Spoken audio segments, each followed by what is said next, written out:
Kindly take your seats. We're about to begin.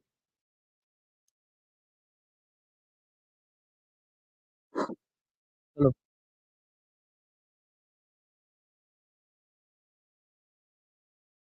Hello. Check, check.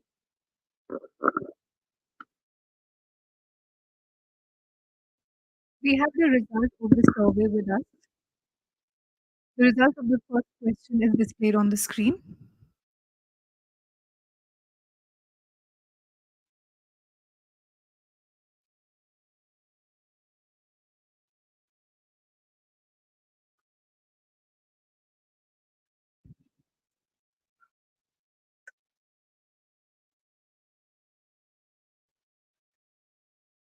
No.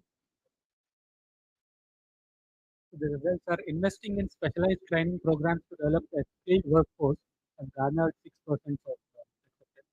And then second, implementing policies to incentivize local manufacturing and industrial development has garnered 30% of acceptance voting. And the third option, facilitating access to financing and investment opportunities for small and medium enterprises in the region has garnered 19% of votes. And so, so all of the above has garnered the rest of the votes. Specifically, Now the result for the second question.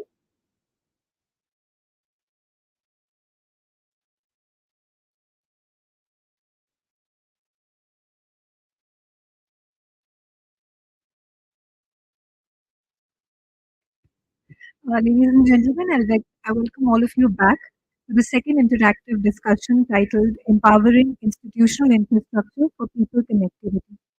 For the same, I would like to invite on stage Ambassador Riva Ganguly Das, former Secretary East MEA, Member Governing Council Asian Confluence, who will be the chair for this particular session. Along with her, I would like to invite on stage Professor Ashok Kumar Chavla, Ministry of External Affairs, Government of India, Mr. Gino Kodera, Counselor, Economic Division, Embassy of Japan in India, Sri Hamar, Minister of State, LESDE, Sports and Youth Services, and Excise and Narcotics Department, Government of Mizoram.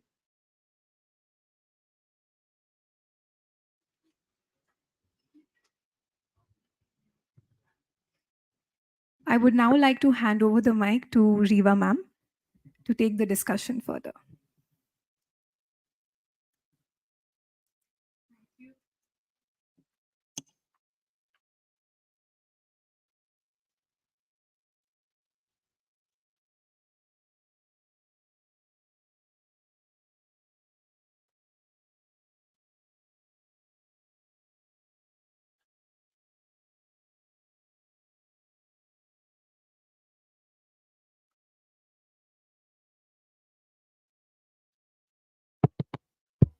check, check. Hello, check.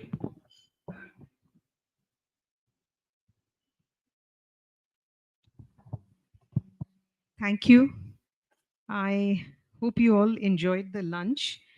And after lunch sessions are particularly challenging. And the onus is on all of you and the wonderful panel here to keep you all awake. So far, we have had absolutely stimulating discussion. And I have no doubt that this session will also be equally stimulating. Um, I think a couple of points which emerged from Ajay Sethi's session earlier, and I'm going to start with one of them, which Ambassador Shahidul Haq actually mentioned, which is there is complete convergence of thought and, you know, feeling convergence of what we have come here to achieve. And, you know, I think we talked about awareness building, market access, and things like that. So I'm going to pick up from awareness building and, maybe start off the discussion straight on the this conclave is actually, if you see, it's very different from the normal think tank seminars and conclaves that are held, because this is really an effort on part of three countries, India, Bangladesh, Japan, the fact that so many Japanese companies have come from Bangladesh to attend this, and their Indian counterparts are also here. And the amount of networking that I'm sure they're doing outside the conference room is by itself a story, an achievement of a conference of this sort. Very few events have such a wonderful mix of all kinds of stakeholders and from so many geographies. Um, we uh, the commitment to make the economic integration of this region a reality is very evident from the discussions we've held so far. And this session, which is dedicated to people connectivity, is obviously a very big part of that story. People to people connectivity, we have heard from many speakers since morning, has many aspects. It's in this context, it is most easily identified. One is tourism, education, cultural contacts, um, movement of skilled personnel. I think that's a very important area of discussion. And here there are two parts to the discussion. One is, of course, the movement of the skilled personnel themselves and skilling, and to bring the required amount of skilling. We all constantly talk about artificial intelligence. There are business leaders here. I mean, for you, it's a challenge to skill your workforce to meet the requirements of the rapidly changing environment. So I think skill movement of skilled personnel, and this is be a very important part of the discussion. I hope you all talk about it a little bit. And a very interesting subject, which is language skill. I mean, after all, in the context of Japan, you need language skills also.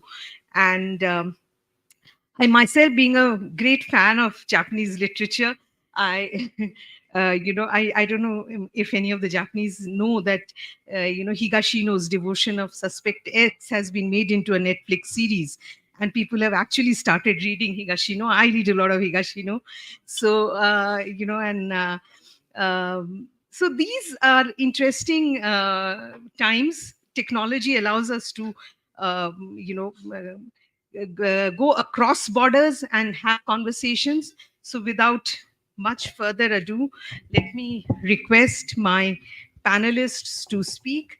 Uh, Professor Ashok Kumar Chawla, Advisor, Japan East Asia Division of the Ministry of External Affairs, a regular to this conversation, who can really give us a insight into how he feels this is moving forward. Professor Chawla, the floor is yours.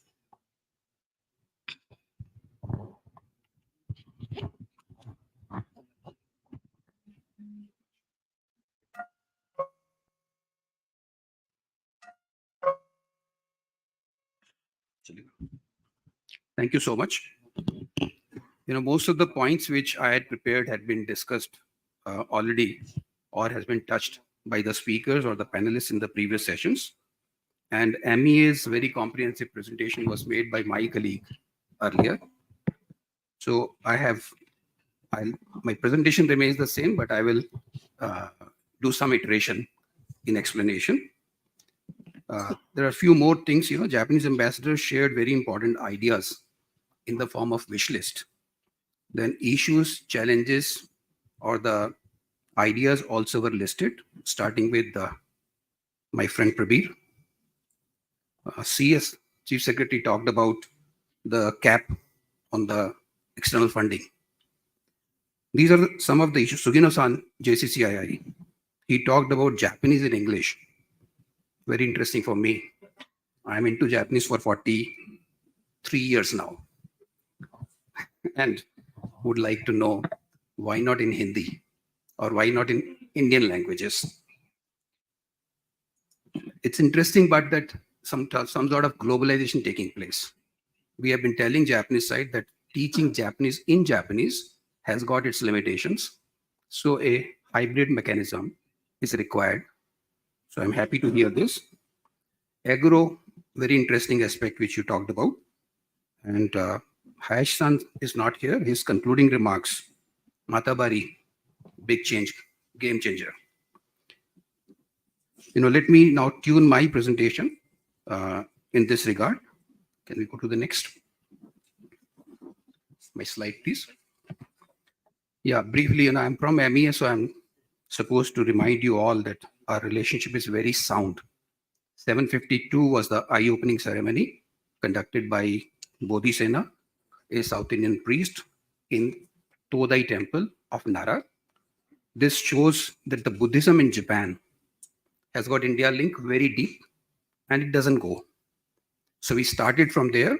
I very strongly believe that there were links prior to that also. But even if we begin with this, so it gives a very strong foundation. Major links thereafter include Rabindranath Tagore Okakura chemistry.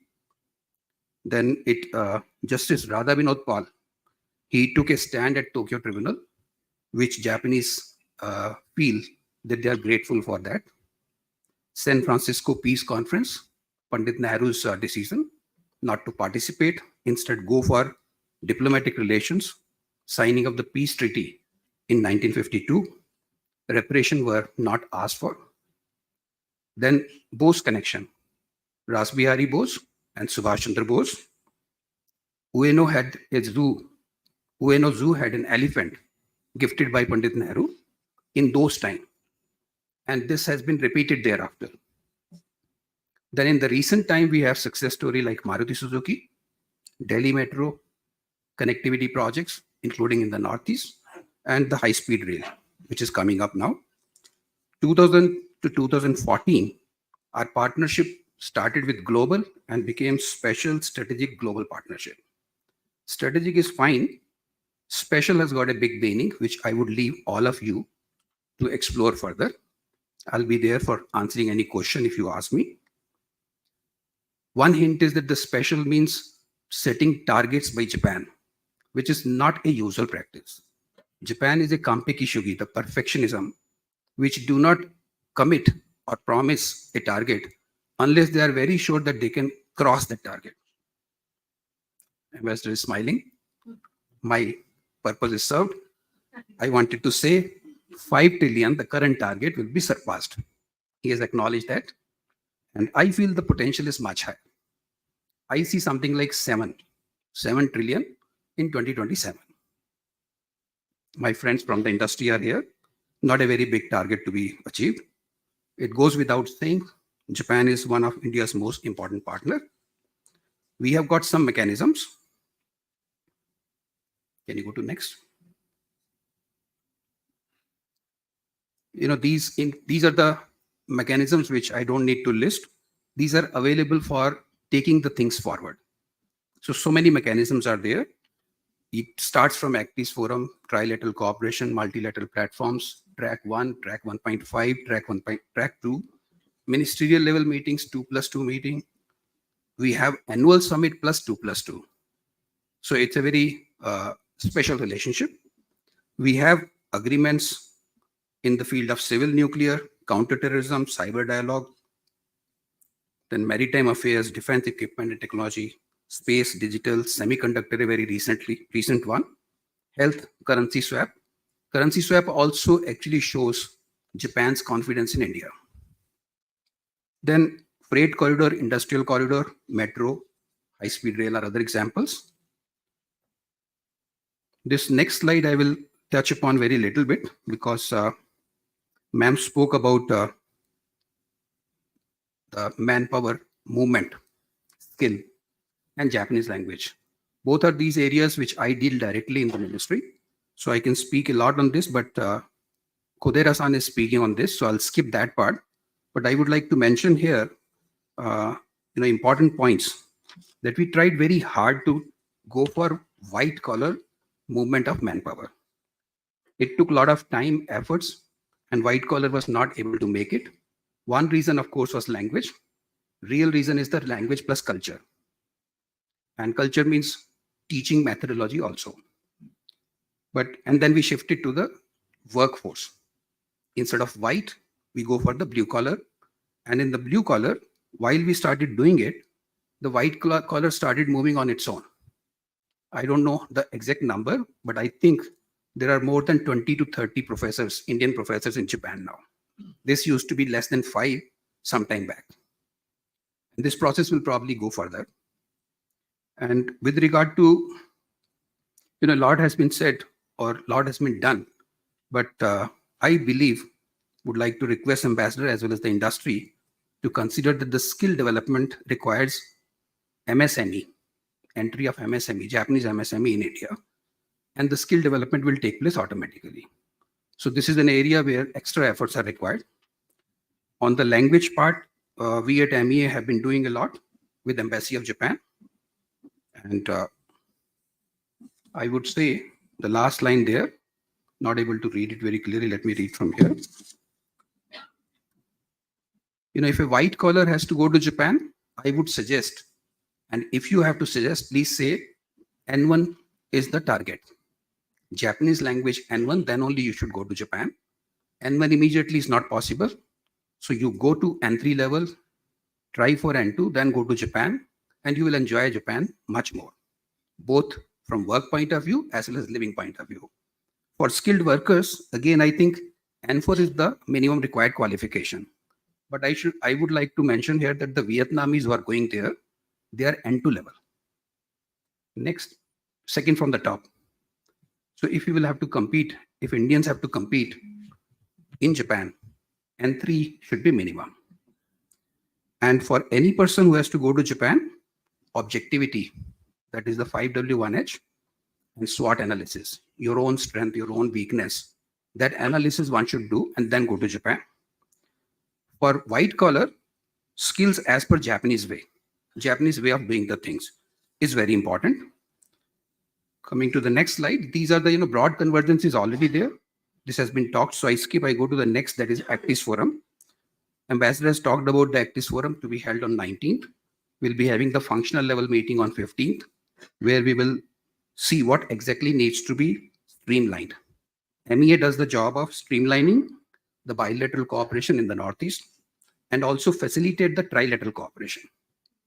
So ACTIS Forum has got two elements. One is the Japanese projects in the Northeast, seeing that those projects yield the result in time and in the required manner, and the facilitating the trilateral cooperation. Now we are doing the survey.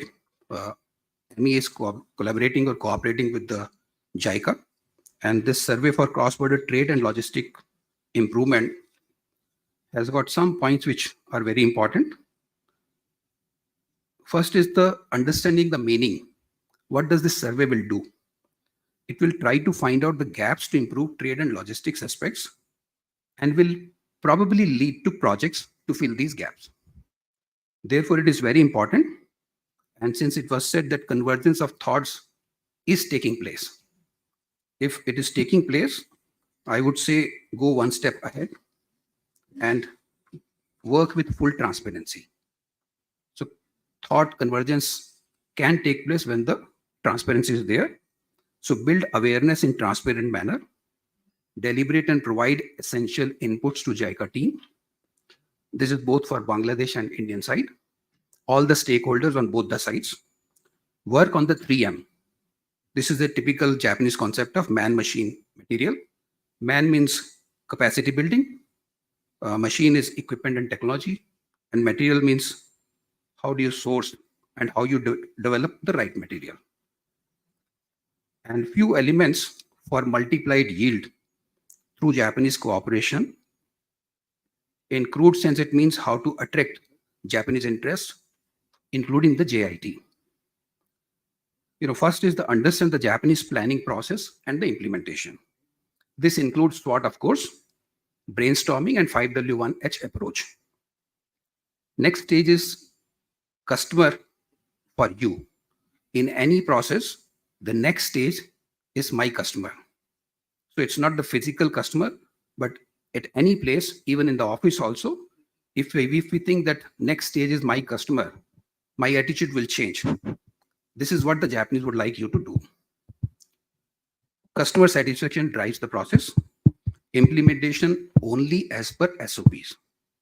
I would say if Indians and Bangladeshis both try their hard, they will reach somewhere midway, because we are not used to the SOP. We are too flexible always, which is good in a way, because Japanese sometimes don't think out of box. So this will be a good combination, but some amount of SOP following is very necessary. And Kaizen to improve the QCD, the quality, cost, and delivery. Provide necessary inputs clearly and do the handholding. And this is very simple. One is the prompt response. Received your mail. Thank you for your call. Thank you for your communication. I will respond to you next week, next month, or in 3 months. Respond this much. Japanese will be very happy. But ascertain that you respond or do what you're supposed to do in that particular time period.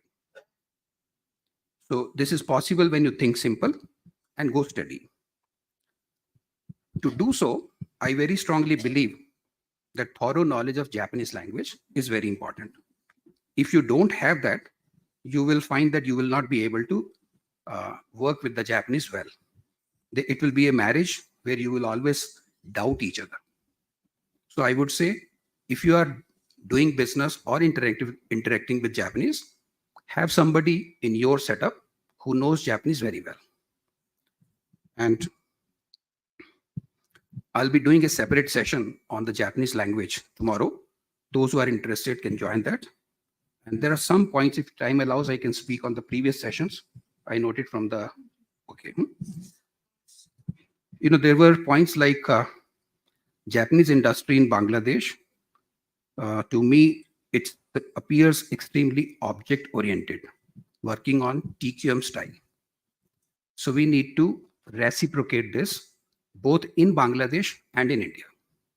It's the Japanese industry or the Japanese companies whom I heard, they seem to be very target-oriented.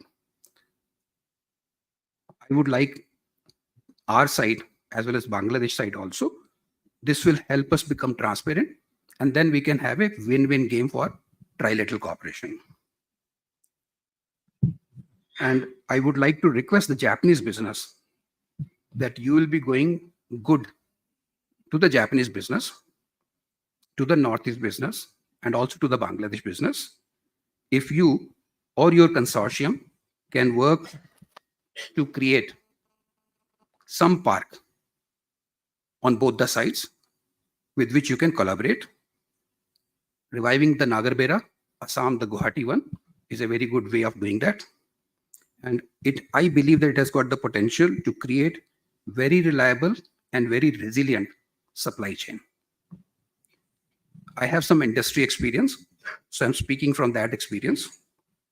And this can be a new model from this region. From South Asia, this could be a new model.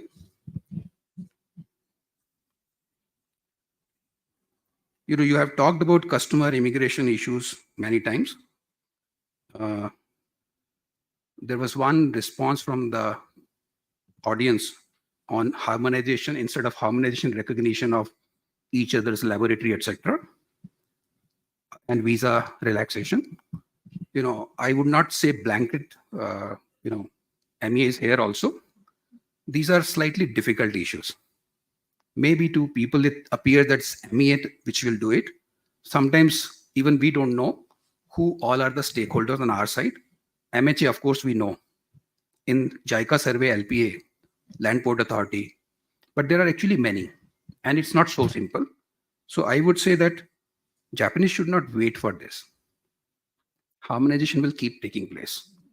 If Japanese society wait for this, it will be something like the fast track mechanism or the grievance handling mechanism of IJICIP, where Japanese side was listing about 100 plus problems for probably 3-4 years.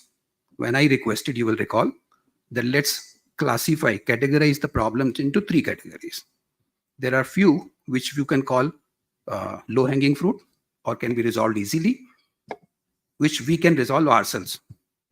There are few which cannot be resolved, so leave them aside. But there are some gray areas. Those points you can keep pushing. So these probably fall in the gray area. You can keep pushing, but don't wait for these problems to be resolved. I think I'll finish here. Thank you so much. Thank you, Professor Chawla. Very precise, concise, and very to the point. Thank you for giving us an overall picture of our bilateral relationship. As a former MEA officer, I feel it's always important to remind ourselves of where we stand in terms of the relationship. And thank you very much for that. You've given us some very important lessons from the culture and business perspective. I'm sure those who are not in business and are wanting to, especially Indian businesses who are wanting to do business, would benefit from that. On harmonization and visa, I think you've really summed it up well. That let's not keep waiting for it to happen. That's very sound advice. And I would just like to add to what you've said, that this is something which happens a little slowly, but the improvement is always there. It's very difficult to pinpoint and say, but in the immediate, if you look at 2 or 3 year time span, that something has happened. But in a 10-15 year time span, I know it's very slow, but things do improve. Things always improve. So with these words, may I request uh, Kodera-san to please give your presentation.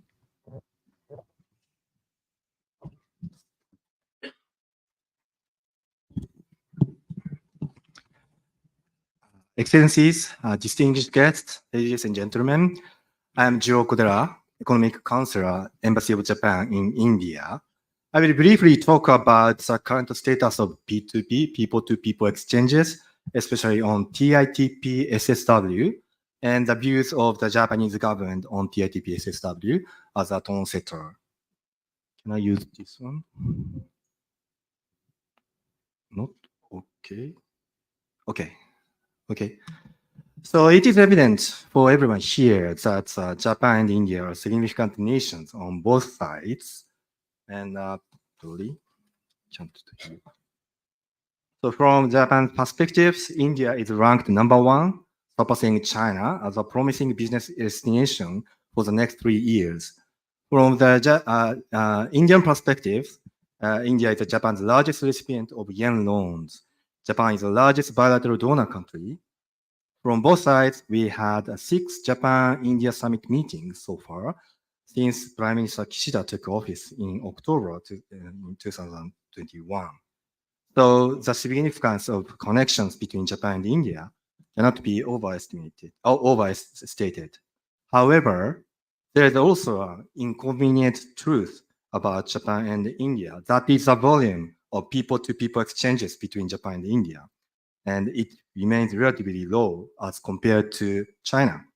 As you can see, the table, there are only about 2,000 Indian students studying in Japan compared to 125,000 Chinese students. And just 500 Indians are employed in Japan under the TITP SSW program compared to almost 37 Chinese workers. So the number of Indian students and workers in Japan is only around 1/68th of the number of Chinese students and workers in Japan. So this is from the long-term perspective, this could be a serious problem because it is a people who underpin robust Japan-India relations. In fact, Japan and India are or could be the best friends and true ideal partners. We have a lot in common. We have robust democracies, strong family ties, Buddhism, Hinduism culture, or even rice-eating culture. But at the same time, we are different. So for example, Japan is facing aging society and dead population, while India has abundant youthful population and population expansion. Japan is facing manpower scarcity while being the world's second largest foreign investor, whereas India has excess in labor and high demand for investment. Japanese are good at in hardware and manufacturing, while India is proficient in software, service, sales, and marketing. So we are different. That is the very reason why we can be ideal partners.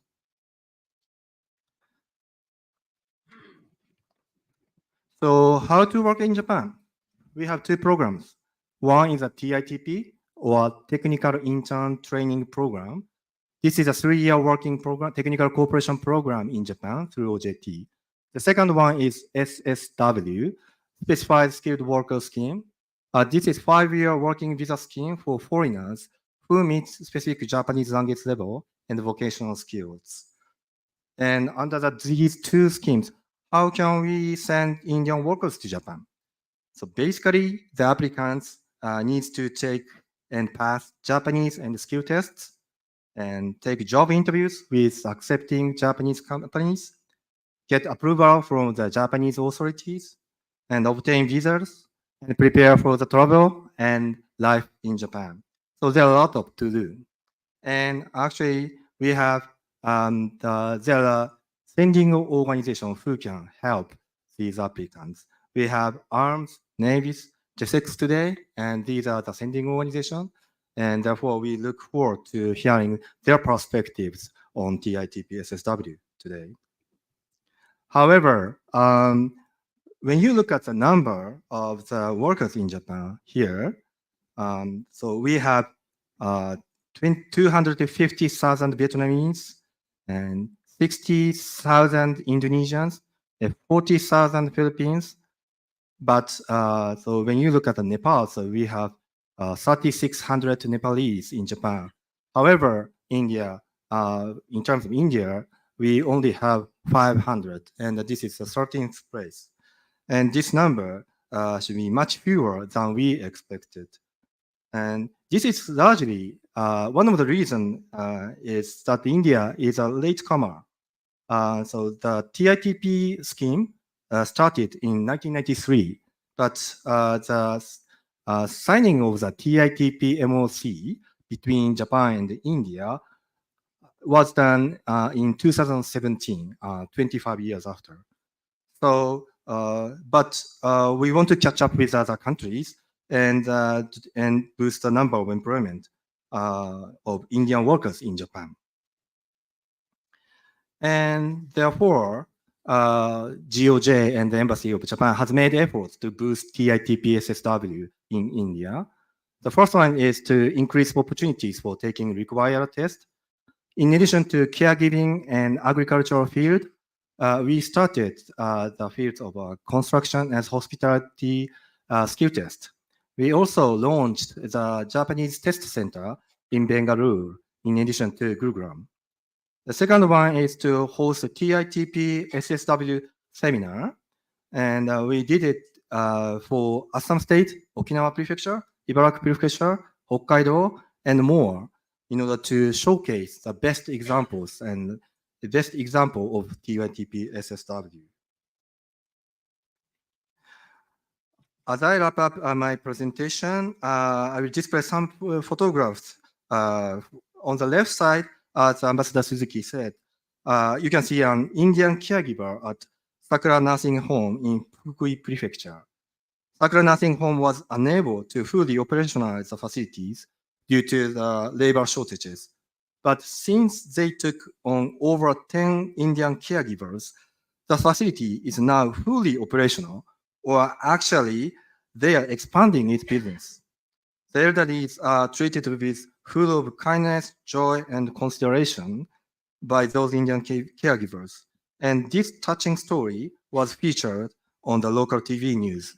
And I sincerely hope that more success stories will follow to come. And with that, I will end my presentation. Thank you. Thank you, Kodera-san. Clearly, given the numbers and what you've just, as per your presentation, there is a lot of work cut out for all of us on part of the Japanese embassy and the government of India and other stakeholders. Actually, stakeholders play a very important part in this. And in order to take the opportunities, utilize the opportunities that are available, may I now request Minister Hamar, Minister from Government of Mizoram, to please give his presentation.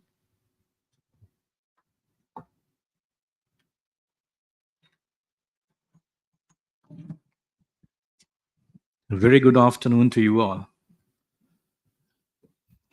A person who is non-intellectual is forced to stand in front of this intellectual gathering. First of all, I would like to say that I'm just a politician who just came into this system a couple of months back, elected to power on the 9th of December, and forced to speak in this occasion. I came with a ready-made speech, but I kept it in my room because this morning I realized that that was of no use. So I hurriedly, jotted down whatever I can. That is the reason why I forgot to, address His Excellency Ambassador Suzuki. I'm sorry for that. Respected MPs, diplomats, former diplomats, all the dignitaries and friends. It is a privilege indeed for a guy from Mizoram to stand here in front of all of you to speak something about Mizoram. I was coming with a prepared speech to speak something about people-to-people connect, India, Japan, Bangladesh, but I came to realize that we have an expert over here. A politician need not touch that, subject. So just for your introduction, or before that, let me go back to this. There's a famous, young man from Japan who is very famous in today's world. Anybody knows who is this? Mr. Takefusa Kubo. Anyone knows about him? Anyone among the Japanese? Only a few of you. He's one of the hottest property in world football. He was with Real Madrid, sold for a very low price to Real Sociedad, but all the Manchester United, the Liverpools, the Manchester City are after him. He has a release clause of around about 50 million pound. Still, the football clubs are willing to pay that 15 million pounds. Apart from that, for his transfer fee plus his wages. That is the kind of people-to-people connect people are talking about. And he's a Japanese, only 22 years old. This is just to grab your attention, nothing to do with my speech. I come from Mizoram, which is a football-loving state. We do not produce much in terms of export quality. The only, export quality which we produce in our state, I used to say, are footballers. I am a sport minister. I am a football administrator as well. I'm in the All India Football Federation also. Nothing to boast of much in a tiny state of Mizoram, which shares an international boundary of 722 kilometers, out of which 404 with Myanmar on the east, and on the west is Bangladesh. Bangladesh, we share 318 kilometers with you. 318 international boundary. Then interstate boundary, of course, it's 284 with Assam, Tripura, Manipur. I will not go into that. A small state with a population of 1.1 million. One of the smallest states, one of the least populated state. We are second least populated state next to Sikkim. It's a square kilometer of 21,087 kilometers, if I'm not mistaken. Almost 80% of the state is covered with forest. This is one thing which we can boast of. But having said that, lots of the deforestation is going on, and climate change, all the bad things which is going on the other part of the world is happening in my state also.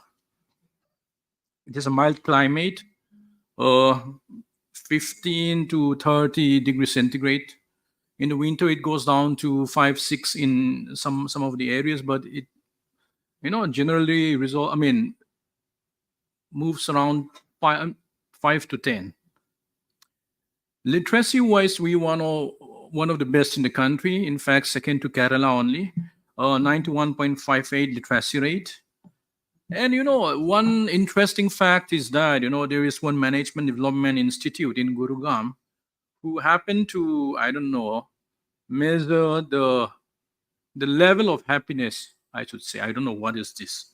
They have 6 parameters in which they declare Mizoram as the happiest state. I don't know. Maybe I don't know how they measure it.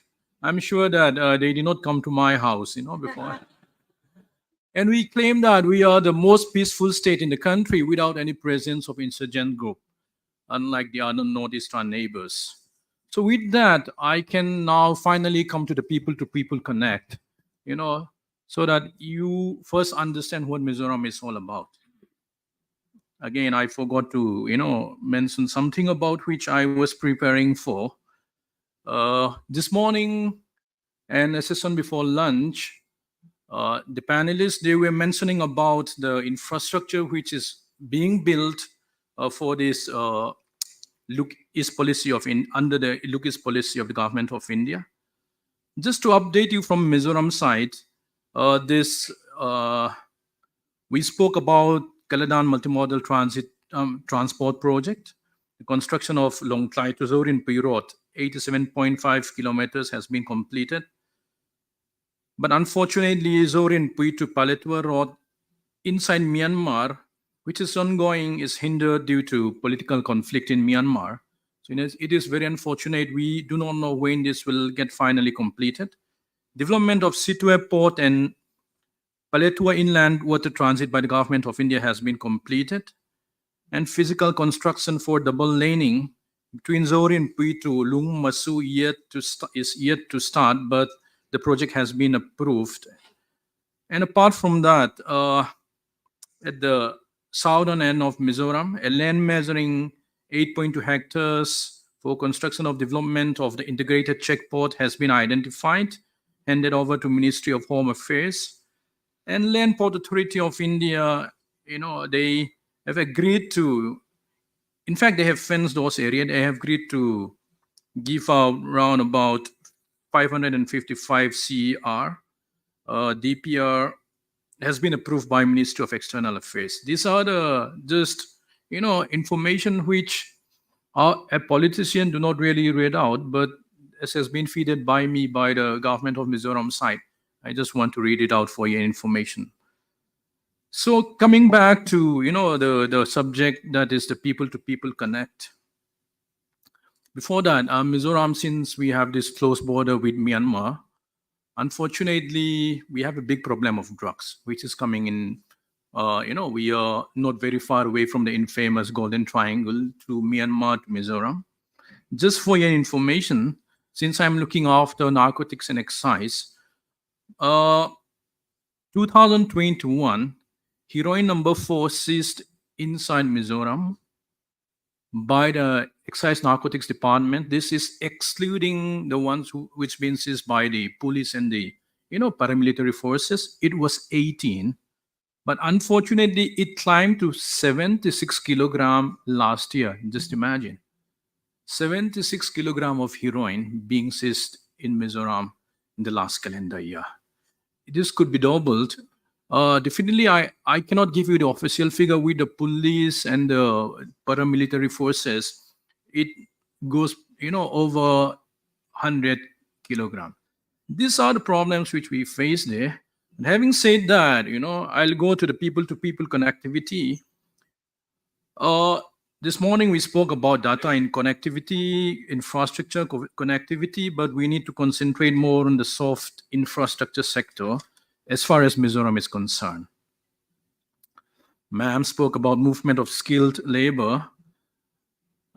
This is the area in which I want to touch with.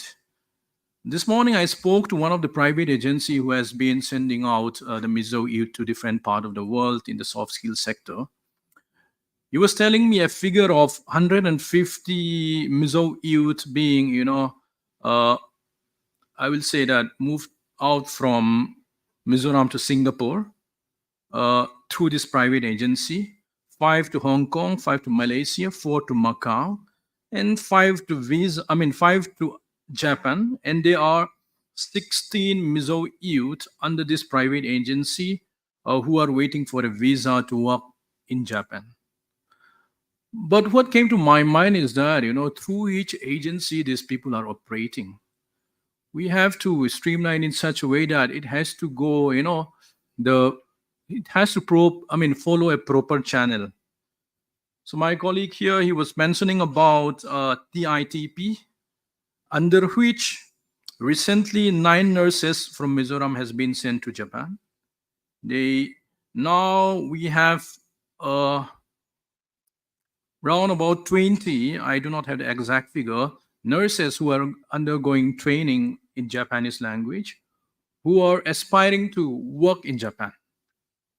So this is the area in which Mizoram can contribute in terms of people-to-people connect. And the area like nursing, elderly care, hospitality, and we spoke about language skill, which is English language teaching. I think in this area, we should be able to contribute as far as this people-to-people connect is concerned. As from the Mizoram government side, we have been organizing annually an innovation fair, apprenticeship fairs, etc., giving a platform for the youth for showcasing the innovative skills and ideas. And coming back to what was discussed in the morning, a gentleman was mentioning about the hydel project. Bamboo is one area in which Mizoram is rich. The particular gentleman was talking about biomass, biofuel. I think these are the area in which Mizoram can contribute a bit. And lastly, I would come to a conclusion that we need a legislative forum in which we can regularly meet, not only in this kind of forum where you are exposed to an expert, in which a guy like a layman, we do not know what to say or what not to say. Also, we need to meet regularly. Maybe if Asian Conference can organize such a legislative forum in which maybe the MLAs from Nagaland, Mizoram, Meghalaya, Tripura, to name a few, Assam, could meet under one banner and discuss at the government's level. Of course, initiated by Asian Conference would be a good idea. And to conclude my speech, a new strategy is needed to address the task of people to-people contact, to take a quantum leap, which I copied it from the proceedings which was held in the last Indo-Japan Intellectual Conclave. Thank you.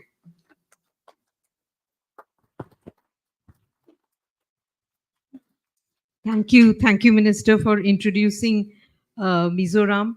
And I think in a conversation such as this, hearing voices like yours from northeastern states is very important. It puts the conversation into perspective. It puts all the policymakers present here understand what exactly are the aspirations of the various northeastern states, because we must also understand that northeast is not a single whole. It's a very diverse geography, and every state has its own very rich culture, heritage, and its own peculiar challenges, out of which you mentioned about the drug issue, which is challenge you face, the long international border that you have. But you've given us a very pleasant task of having a legislative forum. I think it's an excellent idea, getting the policymakers and legislators from the northeastern states under one roof, and to take do more brainstorming, so that the real issues that northeast faces are little more comprehensive. We are able to comprehend them better. Thank you once again to all the panelists, and for making such rich contributions. I have a list of discussants whom I'm going to invite to speak, and please, if somebody could give the mics to them. May I first invite Sunia Katagiri, Country Manager, India All Nippon Airways, to make his intervention. Mr. Katagiri-san is there.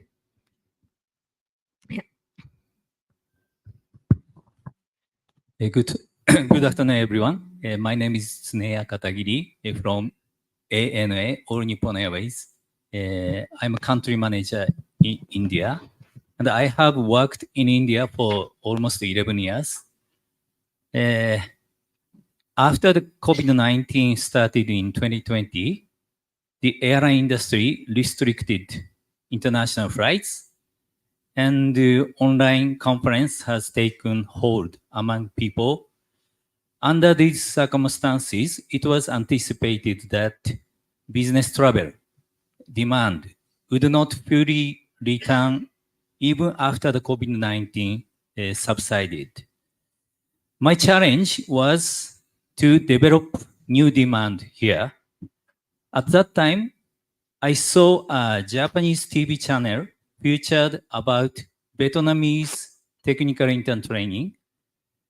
Then I began to take an interest in how Indian TITP were doing in Japan. At that time, Japan accepted more than 4 lakh technical intern training, more than half of whom were from Vietnam. The number of TITP from India was only 200, about 200.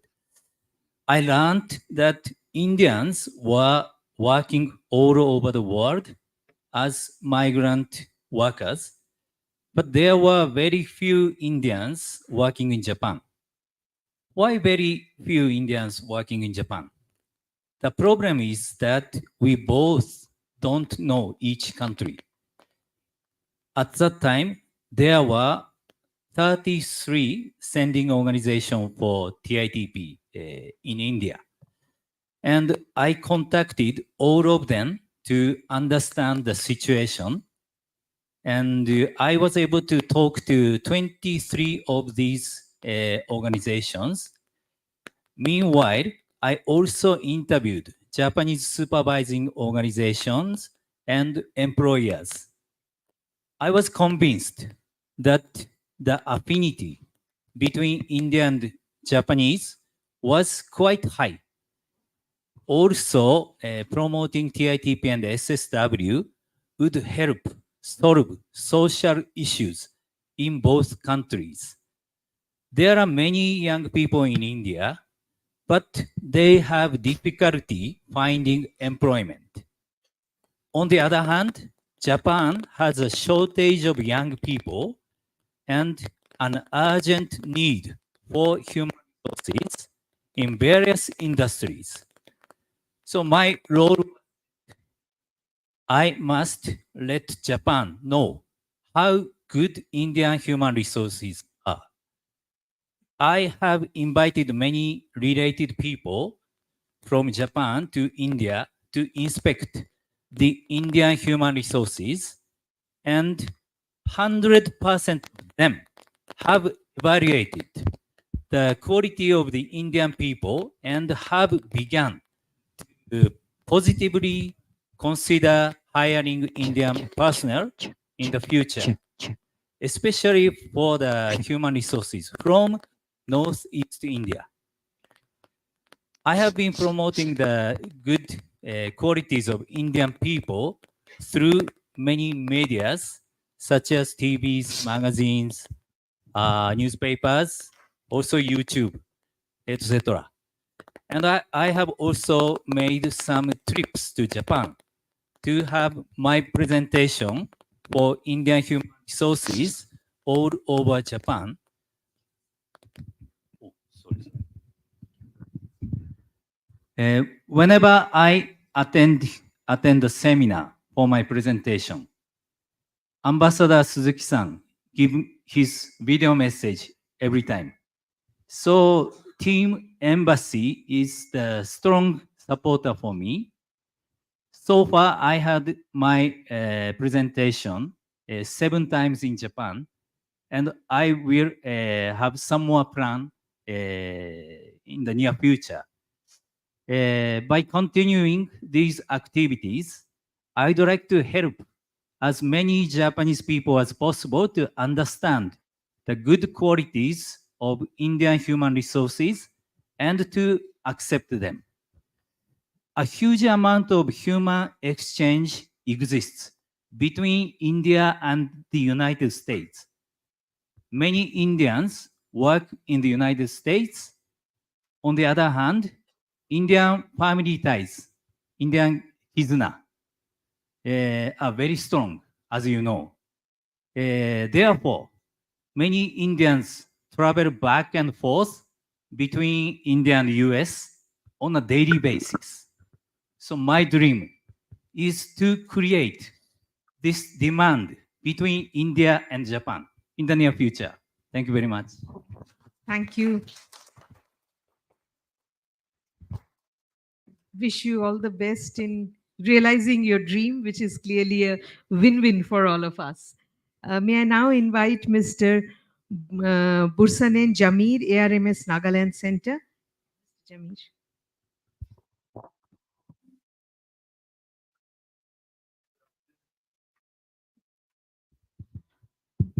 Hello. Yes. Good afternoon to everyone.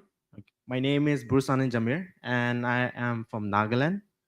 As you may know, we, the people of Nagaland or the people of Northeast, look alike with Japanese people, right?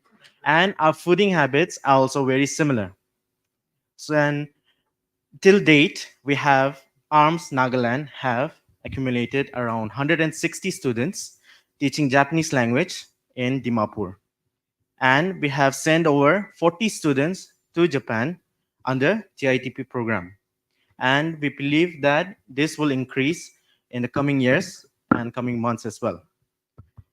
But I would also like to take this opportunity to talk about the different projects that we have taken, such as trying to send football players from Nagaland to Japan.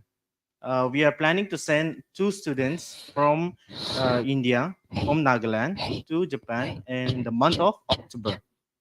So that is our plan to send and many more to send. And I would also like to take this opportunity to state that Northeast is a huge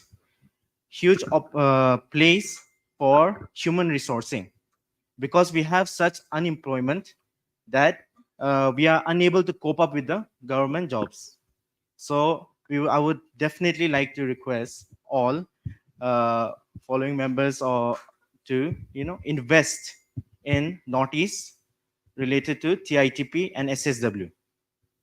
And as we all know that for this program, the Indo-Pacific to connect between Bangladesh, Meghalaya with Northeast, we will definitely need skilled workers.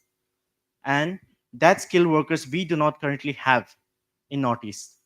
But we believe in the coming years, we will have a huge influx of skilled workers through this TITP program that we are providing so that it will help support connecting the different regions. Thank you. Thank you. Thank you, Mr. Jamir. I think you've raised a very important point of skilling people, new skills, which will need to be imparted, especially in view of the huge connectivity projects which are coming up and which will actually become a reality very time soon. May I now invite Miss Takako Oshibuchi, CEO, Navis Human Resources Private Limited. Miss Oshibuchi.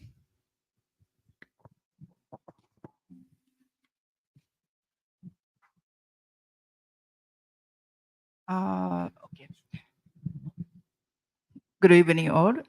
Thank you for giving this opportunity. So my name is Takako Shibuchi from Navis. I came from Bangalore. Yes. Today, I gonna explain that so our situation, and I want to explain about the future of India and Japan through the skilled people. So, Navis HR are located in Bangalore. So we are sending our nurses to Japan as a caretaker. And most of the nurses are sending by us in India. And now we have started ground handling with another project. So, yes. So this is, yes, our mission, Meguru Resource Hub. So Meguru is a Japanese word. It's meaning the circulation. So we have 3 sectors, recruitment and upskilling and placement.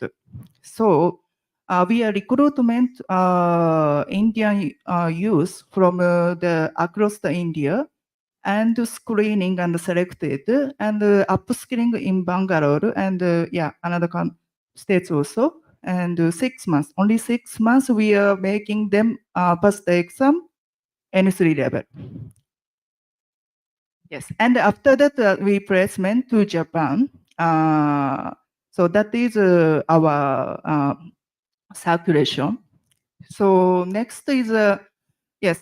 So we setting a nurse almost including under training 250. So we just started 2090. So in between 2 years COVID situation, so Japan is totally shut down. So actually, so this number is not the huge number other than other country, but we send much more from India. Just before that. So in that experience, we got to understand and realizing so Japan is most good at on-job training system. So our student from India, so all are nurses. So once they travel to Japan to start working in Japan, so they are really comfortable and becoming the skilled nurses, nursing part. So then we realized that Japan is good for Indian youth for the on-job training. This will be that it's not like a situation of shortage people. We have to fill the number of the people. It's not like that. So for the India, so we will be skilling in Japan, and of course from Japan side because of the shortage. So it will be that win-win project. Next, please. So this is our plan. So 2023, so sorry, my eyes, but so 2023, so almost 239 people placement and including under the training. So coming that the next year, so it will be that 3 times. Then after that also, yes, it will be that increase much. So then we will be increase the category also because now Japan is open, many requirement is coming. So we will start that not only for that nursing, yes, ground handling and building maintenance and food production. I cannot see. And hospitality and yes, that was construction. Yes. So then I want to highlight this point, driver. Yes. So in Japan, 2024 program is there. So this rule will be that started from Japan. So driver in Japan, they cannot work over 8 hours. So then once they started, it will be more shortage driver in Japan. So that's why we already start preparing from India. We tie up with the Japanese company, which is training driver in Bangalore. And we already tie up the state government also. We mobilize people and training in India. So then sent to Japan. So why Indian driver is a suits for Japan? I have to say that. So 2 points is there. One is driver using the English word. You know that wiper and engine, everything related to car word is English.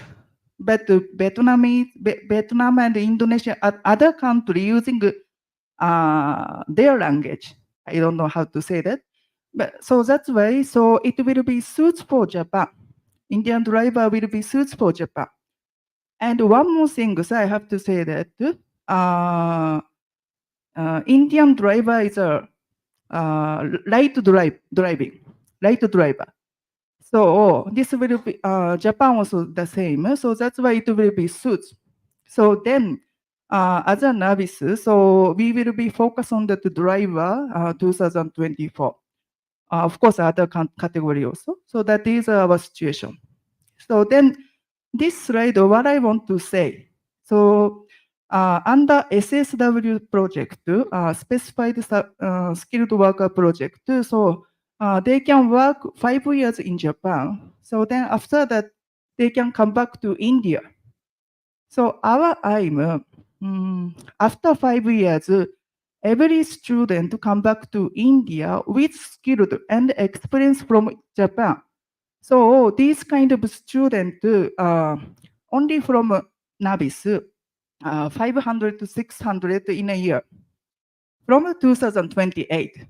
So then from 2028 to 10 years, it will be 6,000 people come back from Japan to India. So then it will be the big changes for the youth skills. And yeah, as a Indian government informed skilled India, so it will be that it will be matching the strategy. So so that's why human resource exchange between India and Japan will be the win-win project. So then I want to highlight on this one. And one more thing I want to say that from Meghalaya, from the northeast, we are sending many people. We are sending 239. So in this 20% from northeast, especially Meghalaya, we have a student around 30. Because of that, we are tied up with the state government. We tie up with Meghalaya state government, Telangana state government, Andhra, and Uttarakhand, and coming up Odisha and Jharkhand and Tamil Nadu and Pondicherry. I don't know why Karnataka is there, but so this is our strategy. So I really focus on the northeast and especially Meghalaya. So so I hope between India and Japan, so it will be successful together. Thank you. Thank you. Thank you, Madam Oshibuchi. I think you've given some very interesting ideas, the tie-up that you have with state governments. There are other state governments present here, and I'm sure they're listening. Minister is nodding. This is an opportunity for other states Yes. in the Northeast, definitely. I really like the way you put across the skilling idea of, Indian talent with experience and skills in Japan comes back to create a skilled India. I think that's a very interesting, give and take between both of us, and the matching of skills with needs back in Japan, the driver example that you gave. Thank you very much. May I now invite Mr. Rajiv Gupta? Sorry, I'm really sorry. So I want to project one video which is focus on the media. So do we have the video? Yes. Yeah. So this is 15 students from India to Japan. So they're working at the facility. So please watch how they work it. 現在15人のインド人女性が働いています。ここ数年、看護師不足が続いていた桜荘では、今年6月、看護師の資格を持つインド人の特定技能実習生を受け入れました。特定技能は、日本国内の人手不足を補う即戦力となる人材を受け入れる制度で、知識や経験がある外国人が日本で働くことができます。2、3年ほど前から、本当に介護の人材が確保できなくて、入所を待っている皆さんが入れない状況が、ずっと続いておりました。インドの看護の免許を思っていらっしゃるので、それなりの医療の知識もあって、日本語も本当によく勉強されて、大変日本語がうまいです。働き始めて3ヶ月以上が経ち、入居者との会話も弾みます。薬剤の秘密ちょっと教えてください。薬剤の秘密ちょっと教えてください。6月考えないで、一緒に生きてきたら100歳になってるから。明るい性格で、お年寄りともすぐに打ち解けることができました。私どうですか？あんたみんな頑張ってるな。外国生本当に頑張ってるわ。お年寄りからたくさん言葉も覚えます。学びます。はい。21歳から31歳までの若いインド人女性たち。お年寄りとの会話を楽しみながら、介護の仕事をしています。仕事をするとき、利用者さんの顔を見たら、お世話をするとき、これは楽しい。私によってこれは楽しい。見せてます。一番面白いのは、利用者さんの方ですね。リアクションとか、いろいろな話こととか、たくさんありますよね。そんなところ面白いと思います。初めはね、ちょっと心配してたんですけれども、ものすごく受け入れもよして、いろんなことを教えてあげたいっていうような気持ちがあって、私の方も刺激になってるんじゃないかなと思っています。そして、日本人スタッフを驚かせていたのが、真面目な仕事ぶりです。食事や入浴といった時間の決まったお世話の合間にも、お年寄りの見守りを欠かさないなど、看護師としての精神を生きています。頑張ってますし、今まで3ヶ月や4ヶ月って言うけど、それ以上の自分らの力を発揮してるように思うので、それはちょっと感動しましたね。はい。異国の地で働く女性たち。活躍での生活に慣れてもらい、仕事も休日も充実したものにしてほしいと、カテラ荘では生活支援のスタッフを雇い、休日には山や川へと遊びに出かけています。インドのは私の出身は赤ちゃんと大体同じですから、出身のような気持ちを感じることができます。聞いていますけど、私、見たこともないです。待っています。見たいです。日々奮闘する彼女たちには大きな夢があります。私たちは子供の頃、言葉が何種類ですかね。韓国へ行って働くことは夢でしたから、この経験を持ってインドを帰ってから、このような施設を作って、I think インドのお年寄りの申し合わせしたいです。we have just 14 minutes left. 施設あまりないです。Maybe we can. このようなお世話をするかどうかわからない。インドに帰れたら、私もこのような施設作りたいです。I think we can. Yeah, if we can. We don't have much time, only 15 minutes left. We still have 4 speakers. Yeah. Thank you so much. That was very useful. We really enjoyed. May I invite Mr. Rajiv Gupta, founder of J6, to please. Thank you. Good evening to everybody.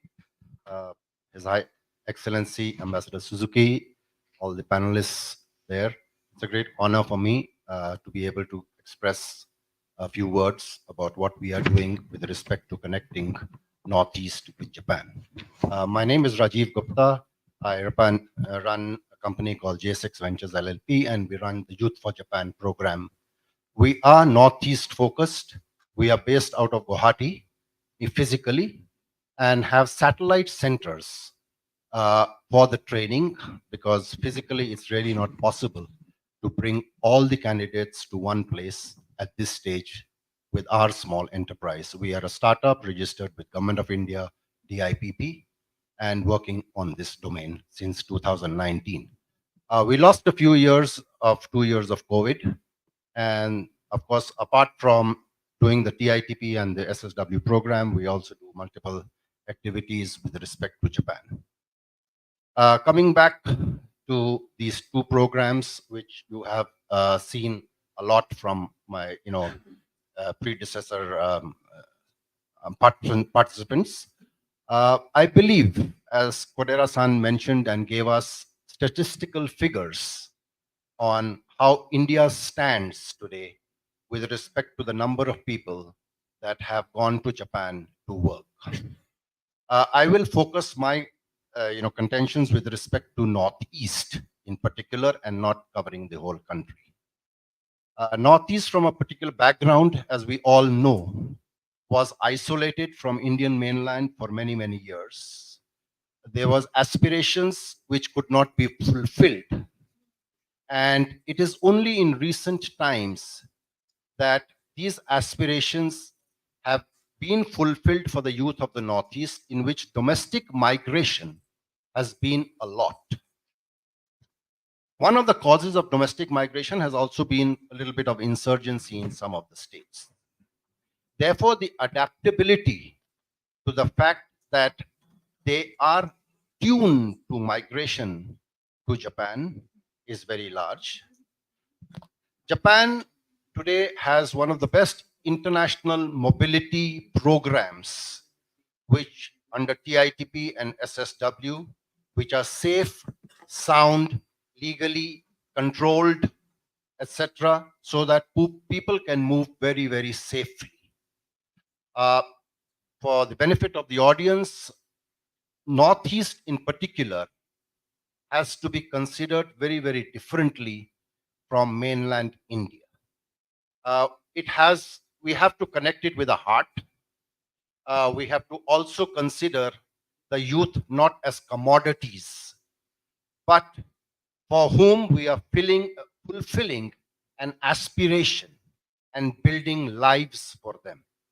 When it comes to that, we have to make strong strategic, long-term, and as the topic of this discussion is, an institutional framework which will work really, really long. There is families involved. It's not only the youth.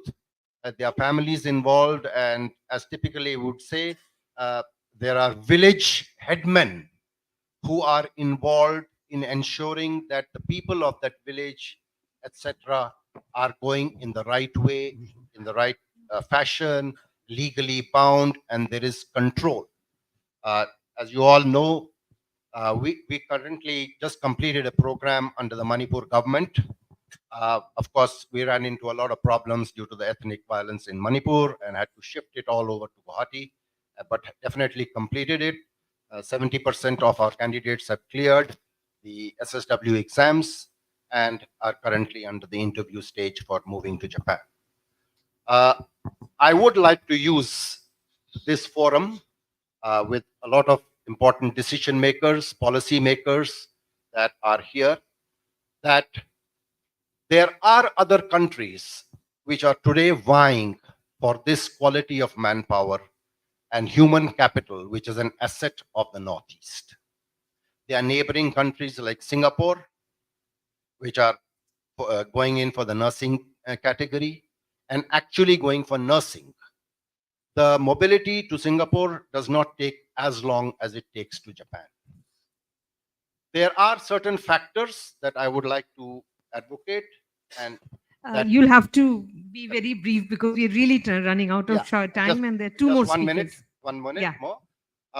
If we can cut down the placement time that is required, there could be certain factors which the government can take care of, and we can take this and discuss it offline, which will help in consolidating the youth and ensuring that they have a quicker placement and a quicker mobility from the time they are enrolled. Of course, language takes its own time, so we can't shorten that. Thank you very much for this opportunity. Thank you. We have only 10 minutes, a little less than 10 minutes, and we've got two speakers, and I would like to take at least a few questions. So we have Ms. Naho Shigeta, CEO Infrovig. May I request you to be brief, ma'am? So good afternoon, everyone. So my name is Naho Shigeta. Actually, so I have 3-4 business in India. I set up my own company in 2006, and it passed almost 16 or 17 years. And I got some a little bit the fruit from Indian economic growth in the past 15 years. And if I want to be more secure for my retirement life, so it is better to create more good collaboration between Japan and India. So what I thought from my past experience, so even we want to create a more strong relationship, we need some more people who has a strong passion to do something new.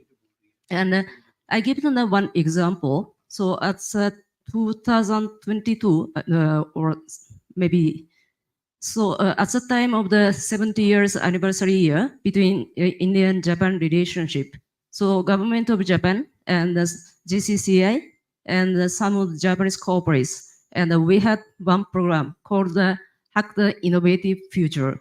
So we invited 20 Japanese students and 20 Indian students, and all of the 40 students, they traveled together from Delhi to Varanasi, and it's spent approximately 7 days. And all the days they spent together, and they created some new idea for future. After then, so they are self-motivated, and even after the event, so they collaborate and they still get together and to think about the future of Japan and India. So if we can create more these kinds of opportunity, so not only for the university students, but also the high school or technical college and etc. So that it can create a more bright future between India and Japan. Thank you very much. Thank you very much, Ms. Shigeta. The last discussant here is Mr. Koji Sato, Director General, the Japan Foundation. Mr. Sato is there. Please, if you could give him the mic. Good afternoon. I'm Koji Sato of the Japan Foundation, New Delhi. The Japan Foundation is conducting the comprehensive culture exchange throughout the world with the medium of Japanese language promotion and the arts and culture exchange and many parts of academic or intellectual exchange programs. Just let me precise maybe in 2 points. Talking about the Japanese language education, especially in this Northeast, although there are lots of demands, just people want to learn the language, acquire the skills, and go to Japan to fulfill their dreams. But resource-wise, just there are very limited number of schools or opportunities to gain the skills. So in order to fill that vault with the very limited capacity, we also trying to encourage the public educational institutes or even private institutes like ascending organizations to have the classes or courses and just match up the language teachers, mainly the Indian origin. And just to fulfill that objective under the guidance or leadership of the MEA and the Embassy of Japan, there is a course of teachers training. It's a 360 hours, full-fledged teachers training program. And after the COVID, Japan Foundation just takes on this execution of the course. And after the COVID, just we have completely shifted the course into online. So now just anyone just who aspiring to be a good Japanese language teacher, just can join in the course. And after 1 year, they can start teaching. But now just candidates from the Northeast is quite a few, are limited. And in this occasion, just I like to request just all the ministers or bureaucrats in each state, just please just bring this back to the states, just promote this course, to the aspiring people. Just in order to construct maybe a non-sustaining ecosystem of language education or skill training, I think just make it local is desperately needed. And just maybe at least one candidate just take the course, 1 year course, and to become a teacher of Japanese language in each state. Then just things just will take on and just be sustainable. That is just my humble request. And another thing is that just you're not limited to this maybe skill training or workers migration per se. We also just would like to promote just multi layers of people to people exchange, and just one thing is that we are promoting the Japanese studies just in all over the world. And just next to me is the Professor Dr. Armaman from Dhaka University. Just not now just we are just supporting the endeavor to expand in the network of Japanese studies professionals in this region, South Asia, and just they formed the association, Japanese Studies Association in South Asia. And just I request that maybe any Japan-related professionals in this northeast region also join in this association, and just just join in the platform to discuss many agendas or issues, just of the trilateral collaboration or whatsoever. And also just we have started the new fellowship program called the Japan, Indo-Pacific Partnership Program. This is a newly established fellowship program. This is open to the all Quad countries, and just any application just from the professionals, scholars, think tanks are welcome. And the first batch, just 7 people were selected from India, and we also want more participation from the Northeast, just to join in the discussion board, to think the way forward. And I really agree with the proposal idea of Professor Dr. Pravil Dey or just Minister Sahab to just form any think tank, trilateral network, or legislative forum, to think further, just in more detailed, practical agendas of this multilateral collaboration. Thank you very much. Thank you very much. Before we really run out of time, but I've been given a little more time for question and answer. Before we go into question answers, may I request Professor Ashok Chawla, because he's in the policy making position, to quickly respond to some of the issues which were raised, because then we'll Thank you very much. There are a few points where I would like to comment.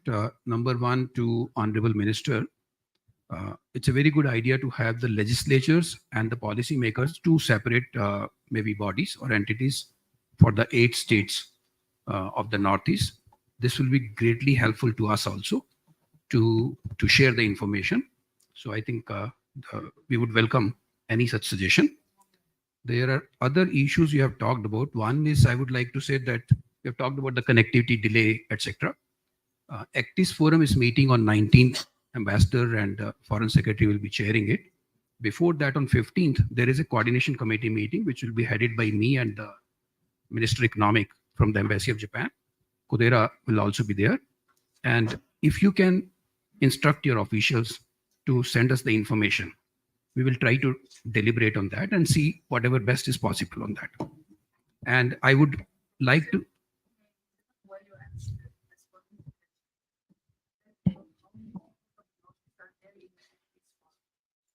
See, yeah, ACTIS Forum is actually a forum between the Ministry of External Affairs and the Embassy of Japan to basically streamline the projects which are being implemented by Japan in the Northeast. Number one. Number two, to take it forward to across the border. These are the two broad objectives. We invite all the states. So normally the resident commissioners participate, but this time I believe I'm here. My office has received some confirmation of participation from few states. So state can send maybe 1, 2, 3. It depends on you, but it is in hybrid mode. So I would request for maximum participation both on 15th and 19th. Even on listening mode, it will be very useful. But if you are able to send some information, concrete points, it will be useful for both the embassy as well as for the MEA to take those points forward. Sometimes there is a miscommunication, and sometimes it is definitely possible to find out some solution to after deliberations. So I would like to request once again that inputs may be provided by all. I think Arunachal is also here. I would request, we don't run any project, Japanese project, but I would request Arunachal as well as all states to give us the inputs. There was an issue of visa raised by many. I would like to say that we have requested the Japanese side ambassador here officially to harmonize the visa regime in total. In total means we at the moment have visa exemption for the diplomatic passport holders. There are other categories like official passport holder, normal category, and then there are special people who are going to Japan for TITP SSW. I have requested and they are considering this issue. So while doing so, I would also request my friends from Indian side, the sending organization, to see whether all procedures are followed well or not. There was a suggestion made that there is a sending organization who is training people, but he's not able to connect or he's not able to get the visa. I would say that those who have made the presentations, if this person can be connected to them to find out whether he's following the procedure or not. So this horizontal deployment of information will be very useful. And in case it is not solved, please get in touch with, you can tell the people to get in touch with us. We'll try to find some solution for that. Visa is not something in our hand. It is something which is decided by the respective country, number one. Number two, they also have system. So all the necessary formalities have to be completed, but that procedure must be followed on our side. Then I would also like to make a point here that sending people to Japan, particularly on SSW and TITP, is actually not difficult. If we talk of the skill what our ITI gives is more than enough to pass the exam. Our ITI is much, much richer. Therefore, skill, please forget. In fact, one of the presentations said that Japan goes for OJT, on-job training. Everyone who goes from here actually undergoes the OJT in Japan. So the focus should be on the Japanese language. And please don't go for targeting level 4. That is the minimum requirement, because you target N3, the person will clear N4, but he'll be above N4. So this person will be welcomed in Japan and he or she will be able to learn better there. Then my friend Sato-san talked about teacher training program. I would also like to make use of this platform to say that this program has been very successful. 360 hours is a very long duration. In India, if somebody is having N2, normally he or she gets a package of something like 10 to 20 lakh. Asking such a person to leave the job and get training is something too much.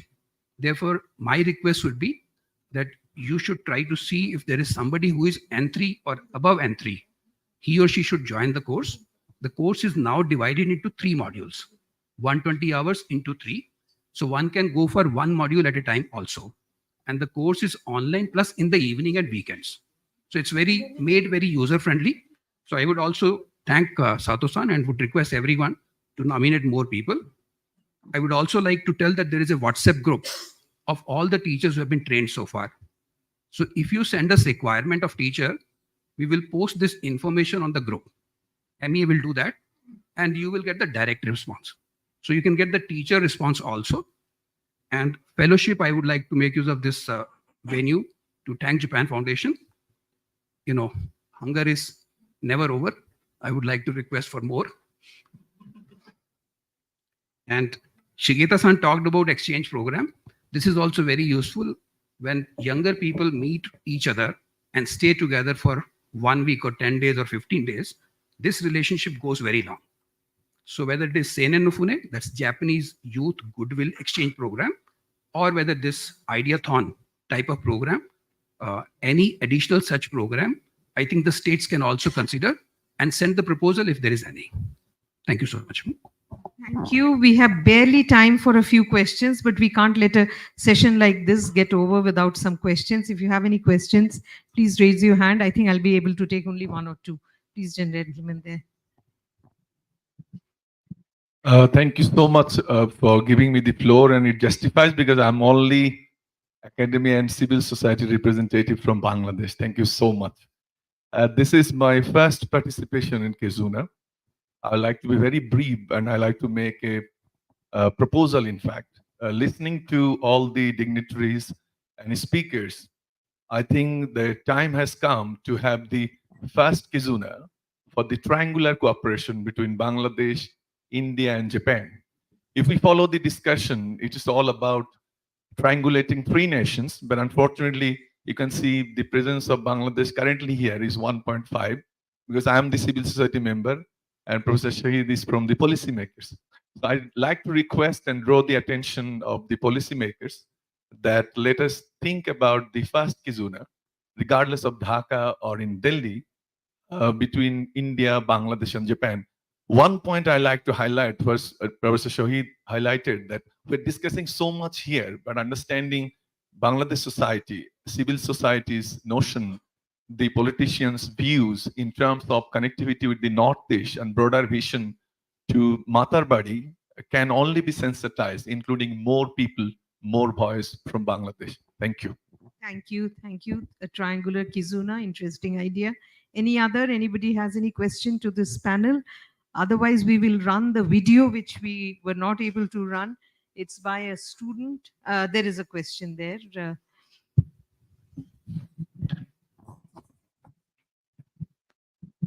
Yes, good evening, everyone. One more time, this is Dr. Jeffrey from Mizoram. But I simply have to take the opportunity because I want to share two problems that we are facing in the Northeast with regards to sending the youths to foreign countries, especially to Japan. Recently, I have sent a few Mizo youths to Japan, and I did a bit of a survey, a check back, let's say, and my youths instantaneously liked working there in Japan because of the similarities that we have been talking about before also. So, and then also I checked with the employers and they liked my my youths there, working there. So this has been, frankly speaking, what I have been receiving from other employers from other countries as well. Whenever I send my youths, meaning the Northeast youths, I'm not catering to just the Mizo youths, by the way. I've been doing this since 2014, as I said, and I have sent many Northeast youths to different countries. So I sent several nurses to Singapore. I'll try to make this short. See, one very peculiar problem that we have in the Northeast is the laid-back economy, Although, for example, for myself, for my state, and for the entire Northeast, I did a bit of a survey, especially for my state. That was a long time ago. And I found out that unemployment problem was very much rampant. And I found out that over 80 to 90% of the youths are not going to find life-sustaining jobs in Mizoram. And when I widened my horizon, I found out that it is more or less the same in the entire Northeast region. So we do have the manpower, and they do aspire to go out. However, the problem is the laid-back economy. They don't have sufficient money to pay for the flight fares, to pay for the visa processing, to pay for the the consultancy fee. So I am asking from my heart, since this is a heart-to-heart discussion today, I I am asking whether anyone, either the foreign dignitaries or the Indian government officials today present here, if there can be some programs or projects by which these foreign aspirants, yes, I'm concluding, these foreign aspirants can get a loan so that they can be placed in foreign countries and they repay very well. I have been doing this since a long time ago, and the reclaiming the loan has been very, very good. That is one peculiar. You'll have to. I'm sorry. All right. Okay. We've got the message. I was just informed by Professor Chawla All that right, there is some definitely. plan Thank you for a so loan. much for listening. Yes, thank you. Because we've already eaten into the next panel. I think in about 4 minutes' time, we'll eat into their panel. Thank you all very much. The panel has mostly discussed, SSW and TITB, and clearly there are many opportunities for young people in the Northeast to use these opportunities. And as Professor Chawla has explained, it is not as difficult as it is sometimes made out to be. This is an opportunity waiting to be utilized. Thank you very much for your patience, and I'm sorry it has been a rather long session and we've had to miss out one video. Can I have just one word? You have to be very before brief. you wind it up. Request His Excellency the Ambassador, MEA and ASEAN Conclave to to host not the fifth. Fifth has been decided, I believe, for Assam. What about the sixth Asian Conclave? I mean, KIZUNA to be held in Aizawl, Mizoram. That's a Excellent. request. Thank you so much. And I think for Sabya, the lesson from this session is that this is an issue which can be discussed forever. We can perhaps do a single whole session on only discussing this because there is a lot of interest and this is something which impacts the lives of people. So with that, we come to the end. We will, while you grab your cup of coffee, we'll run the video from Ashit Kumar Nath, graduate student of Hiroshima University.